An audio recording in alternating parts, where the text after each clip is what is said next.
कोने में जाके देख, किसी कोने में बैठ करके बेटी आंसू बहा रही होगी। उस बेटी से पूछ उसके दिल पे क्या गुजरी है जिसने बाप खो दिया है। उस बेटे से पूछ उसके दिल पे क्या गुजर रही है जिसकी हजरत बाप के जनाजे के साथ उठ जाएंगी। और हमें हुआ क्या है, हम तो चाहते हैं अगर होटलों में भी तो जाकर के यूं मेज को देखते हैं, उसके बाद बच्चे को आवाज देते हैं, कहते बेटे जरा इधर आ। बच्चे को बुलाने के बाद कहते तुझे दिखाई नहीं दिया, ये टेबल साफ नहीं किया, ये मेज साफ नहीं किया। वहां जाके खसा भी दिखाता है, चाहे इसके घर के अंदर चूहे अजान दे रहे हो, वहां जाके सेठ की पूंछ बनता है, कहता ये गंदा है, ये साफ ना किया। और तूने इतना कह लिया, अपनी खसा भी दिखा दी, लेकिन तुझे पता है तूने जिस बच्चे को आवाज दी है, कभी पूछना बेटे ये उम्र तो तेरी पढ़ाई की उम्र थी, ये उम्र तेरी तालीम की उम्र थी, इस उम्र में तेरे पास किताबें होनी चाहिए थी, इस उम्र में तेरे हाथ में कलम होना चाहिए था। आखिर मेरे बेटे बता तो सही, इस उम्र में तूने आके होटल में काम क्यों किया है? और ये कह के देखना उसकी आंखों में झांक के वो बच्चा कहेगा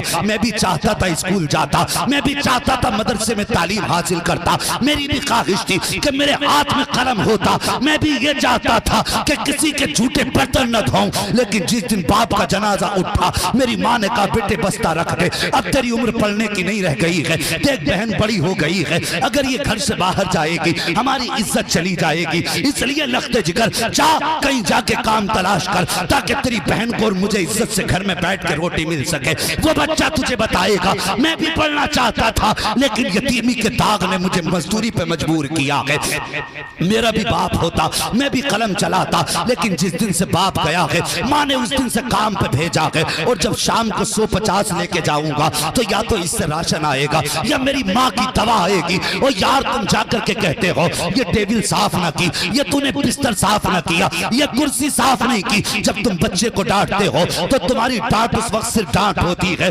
लेकिन उसके बाद तुम्हें पता है जो होटल का मालिक होता है वो यतीमों के साथ कौन सा सलूक करता है, उन्हें जूतों से मारा जाता है, उन्हें गालियां दी जाती हैं। और तू नाक तक खाने गया था, कम से कम ये जुल्म तो ना करता कि किसी यतीम को तेरी वजह से जूते पड़ रहे हैं, तू ये सितम तो ना करता तेरी वजह से यतीम को गालियां मिल रही हैं। और यार कभी होटल जाया करो, अगर छोटे बच्चे काम करते मिला करें, करीब बुला लिया करो, हाथ पकड़ के पूछ लिया कर बता बेटे तूने भी खाया है कि नहीं खाया है, अगर नहीं खाया है अपने साथ प्लेट में शामिल कर ले, या अलग से उसके लिए खाने का इंतजाम कर, अपने साथ बैठा के अपने सामने खिला, और उसके बाद चलते वक्त अपनी जेब से 150 निकाल, और तू तो 500 का खा के चला गया, क्या फर्क पड़ा तेरी जेब पर? अगर तू 100 रुपए निकाल के यतीम की जेब में डाल दे, सर पे प्यार से हाथ रख दे और दुआएं दे के चला जा, खुदा की कसम जब शाम को बच्चा वापस जाएगा माँ के हाथ में जाकर हर दिन से ज्यादा पैसा देगा, माँ पूछेगी बेटे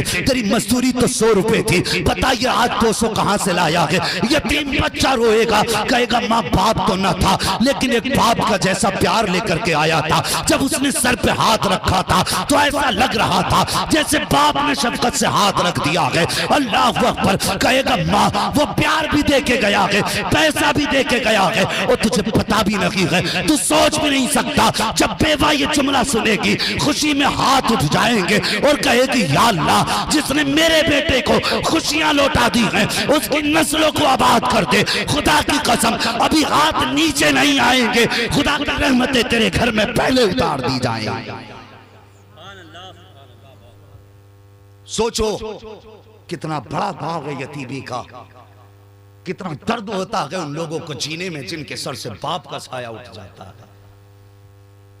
ऐसा समाज अगर आपको मिले, अल्लाह तौफीक दे, अगर नए जूते लेने जा रहे हो और यतीम नजर आ जाए तो मारो गोली जूते को, जेब में हाथ डाल, यतीम की जेब में पैसा डाल दे। खुदा की कसम यहां यतीम की वजह से तू टूटी चप्पल पहन, फिर देख जब पुलसराज से गुजरेगा तो अल्लाह के फरिश्ते अपने पर बिछा देंगे। करना ऐसे काम, लेकिन है क्या, हालात क्या है, गौर कीजिए। ये समाज है हमारा, ये बैठे हमारे भाई लोग सामने, अल्लाह भला करे, सबकी नस्लें अल्लाह आबाद रखे और सबकी उम्र में बेपनाह बरकत अता फरमाए। जरा मोहब्बत से कह दो या रसूल अल्लाह। इतने खामोश लोग, मैं समझता हूं कि यकीनन आप ध्यान से सुन रहे हैं, और मैं इस चीज का आदी भी नहीं हूं कि आप शोर मचाएं मुझे मजा आए, मजा तुम्हारे शोर से नहीं लेना, मजा तो तब आएगा जब मुस्तफ़ा मुस्कुरा के कह देंगे आ जाओ। जब दुनिया सो रही थी तुम बैठ के मेरे मदीने वाले मेरी बातें, मेरी गलियों की बातें, मेरे शहर की बातें कर रहे थे। अल्लाह अकबर, तब मजा आएगा। आज कोई मजा नहीं है। हाँ, गौर से सुनना हमारे समाज में क्या नहीं हो रहा है आज। अल्लाह अकबर, देखे होंगे आपने अक्सर जब कोई बच्चा यतीम होता है तो हमारे समाज में लोग होते कुछ अलग तरह के लोग होते, तो वो उनका भतीजा लगता है रिश्ते में। जो यतीम हुआ है भतीजा, सगा भाई दुनिया से गया, तो तीजे तक तो भतीजों को अपने सीने से लगा के रखते। कहते नहीं नहीं बेटे उदास ना होना, बाप नहीं तो क्या हुआ, हम हैं तुम्हारे साथ।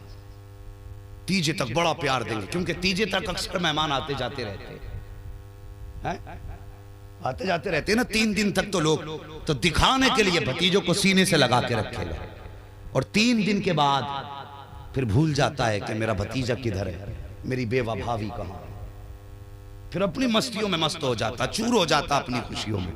और उसके बाद क्या करता है फिर, अल्लाह अकबर, फिर अपने घर में गोश्त की खुशबुएं आ रही हैं।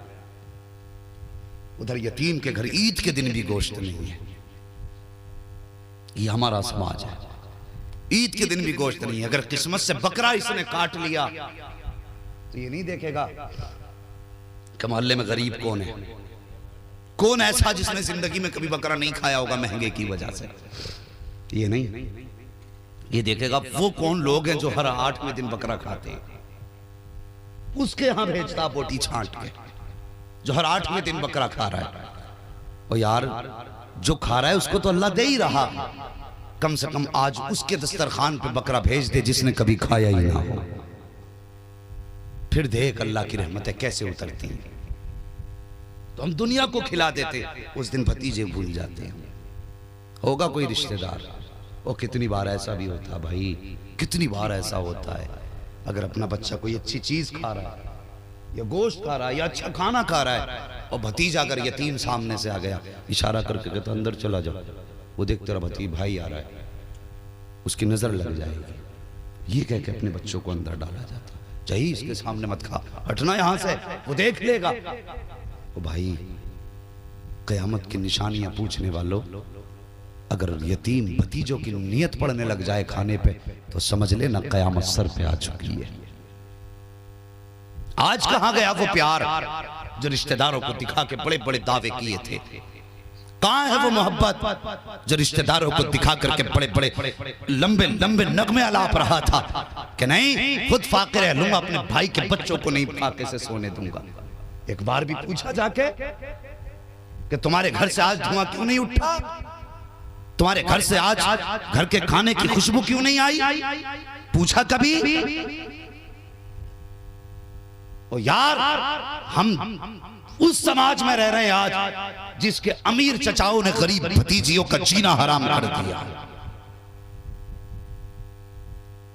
एक ही खानदान में 2 भाई होते, अगर एक को अल्लाह ने दौलत दे दी है तो अपने बेटी की जहेज में 4 पहिया दे रहा है।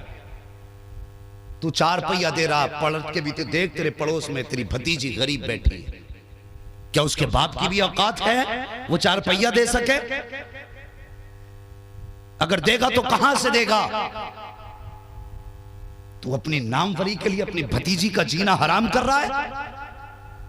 अगर तुझे पता है ना तेरी भतीजी गरीब है और तुझे पैसे वाला अल्लाह ने बनाया है, 4 पहिया ना दे, 2-2 पहिया अपनी बेटी को भी दे दे, 2 पहिया गरीब भतीजी के लिए भी इंतजाम कर दे। ये क्यों नहीं करते हम? ऐसा मौलवी आ जाए जो 100 रुपए लेके जन्नत का टिकट बांट जाए, मौलवी के बाप की ये जन्नत जो तू ले लेगा। करो, अमल से जिंदगी बनती है, अमल जरूरी है। अगर अमल नहीं तो ख्याली ख्वाब मत देखो। दुआएं बड़ी बात है, सवाब की महफिलें भी बड़ी हैं, लेकिन ये ऐसे काम है कोई दुआ करे ना करे, खुदा की कसम तू कब्र में बाद में पहुंचेगा। अगर तूने किसी गरीब को निभाया है ना तो तू कब्र में बाद में पहुंचेगा, तेरी कब्र को जन्नत की क्यारी पहले बना दिया जाएगा। काम अच्छे कर जाओ अपने जीते जी, कितने जुल्म करते हैं हम अपने समाज पे। हम अपनों के ही ना हो सके तो हम गैरों के क्या होंगे। लोग हमसे कहते हुजूर यहां बैठोगे, ये कूलर लगा दे, ये एसी लगा दे। अब 1 घंटे के लिए आया ये मौलवी, इसके लिए क्या क्या लगागा। मैं कहता हूं मौलवी 5 मिनट गर्मी में ठीक, लेकिन कम से कम अपने पड़ोस में रहने वाले अपने सगे गरीब भाई का भी तो ख्याल कर लिया। हमें इसकी परवाह नहीं है, हमें नामवरी की परवाह है, शोहरत